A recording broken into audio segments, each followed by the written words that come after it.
When thinking of traditional Irish taste, perhaps you think about corned beef and cabbage, bangers and mash, maybe even shepherd's pie, and then there's Irish soda bread. Here today to tell us about the tradition of this bread, we welcome food researcher Sina Chiriti of Food Wonders TV back to the kitchen. I'm sorry I butchered your name there, Okay. Sina. It's always lovely to have you. It's great to celebrate holidays with you because you really open our eyes and our taste buds to so much out there. I know you did a little bit of research just about the history of St. Patrick's Day in general. Tell me about that. Sure, it's a very interesting festivity because it celebrates not only Irish culture and tradition, but it also celebrates Christianity because it's the official day of the patron St. Patrick, and he actually during his lifetime converted many pagan to Christianity. So Ireland owes its Christianity to St. Patrick's. Interesting. That's really interesting. And and the shamrock, which is the signal, this very important symbol of St. Patrick's, he showed the Holy Trinity with this. This is what he used.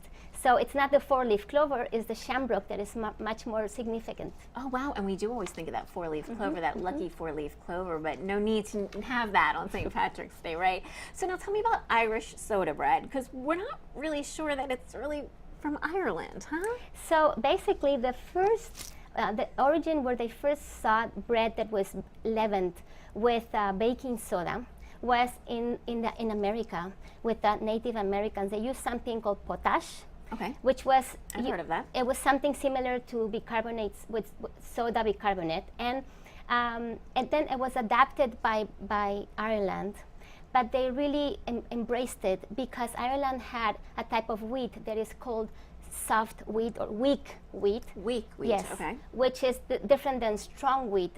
The strong wheat has more gluten in it, and it can withstand yeast. So soda bread is made out of sodium bicarbonate, and that's what they use for it to grow. Interesting. And it has to have weak wheat. But see, I always thought that Irish soda bread was fairly inexpensive to make and that it came out of the potato famine.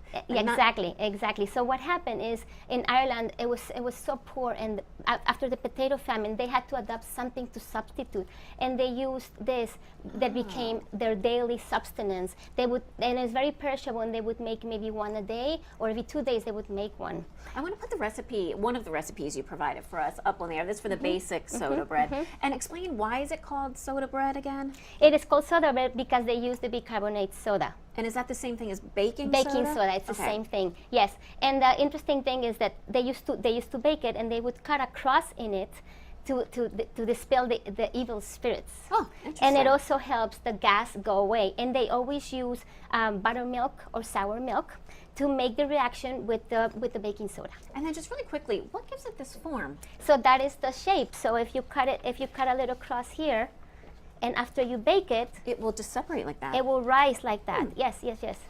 And it's fascinating. It's a very interesting bread. And then there has been variations. So people wouldn't make the soda bread to invite guests. It was a bread, basically a poor bread for poor people. Sure. And then it represents Ireland after that because they have kept it incredibly.